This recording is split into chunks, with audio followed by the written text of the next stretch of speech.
It was early morning on the island of Sodor. Duncan was waiting for Peter Sam, who was bringing some freight cars for him to take to Strawberry Grove. Duncan was also to take the headmaster and the new organ. While they waited, the headmaster played a lively tune.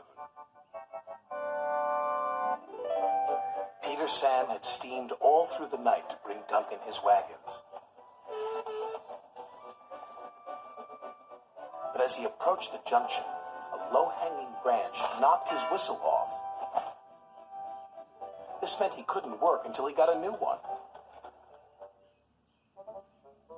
"I can't run on the tracks without my whistle," chuffed Peter Sam. "That would be too dangerous." "An engine's not an engine without a whistle," boasted Duncan. And just to prove it, he let off a big blast. But the rest of the engines just ignored him. Duncan chuffed away in a big huff. He was cross. "You're jealous of my fine whistle," Duncan huffed, as he steamed through the countryside. He whistled at some sheep, but they were too busy eating grass to take notice. "Bah," said Duncan.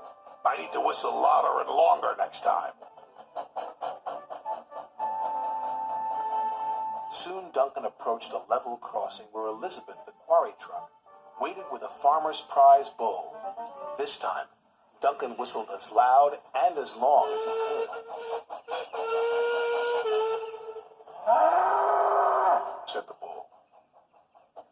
"Stop that nonsense, Duncan," Elizabeth called. Duncan carried on cheerfully down the track. But he hadn't noticed his whistle had come loose. Then Duncan saw Terence plowing a field. "He'll get the loudest and longest whistle yet," he chortled to himself. And he blew so hard, his whistle shot off like a mighty rocket and landed out of sight. Everyone searched for Duncan's whistle, but it was nowhere to be seen. "We're stuck," said his driver. "We can't move without a whistle. It would be too dangerous." "Leave it to me," the headmaster said.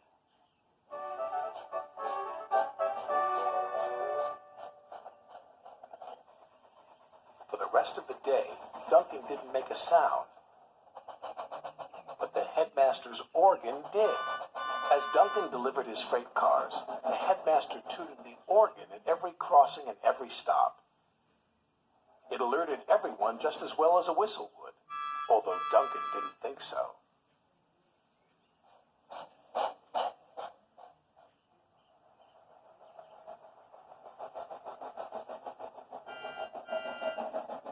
Finally, Duncan finished delivering the last of his freight cars.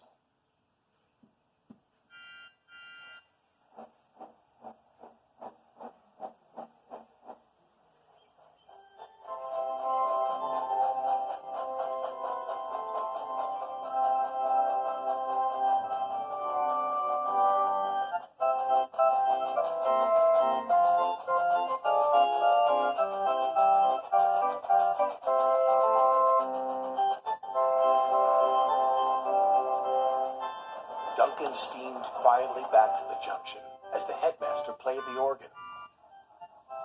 "Look," Rusty teased, "it's Duncan the musical engine." "Let's whistle along," said Rheneas. Whistled Skarloey. But Peter Sam, who had a shiny new whistle, felt sorry for Duncan. "You really did well to deliver your goods without a whistle," he said. "Do you think so?" said Duncan, cheering up a bit. "Absolutely," said Peter Sam. "Even though an engine's not an engine without a whistle." "Or an organ," chuckled the headmaster, and he tooted the organ. And all the engines tooted back, except Duncan, who just grinned.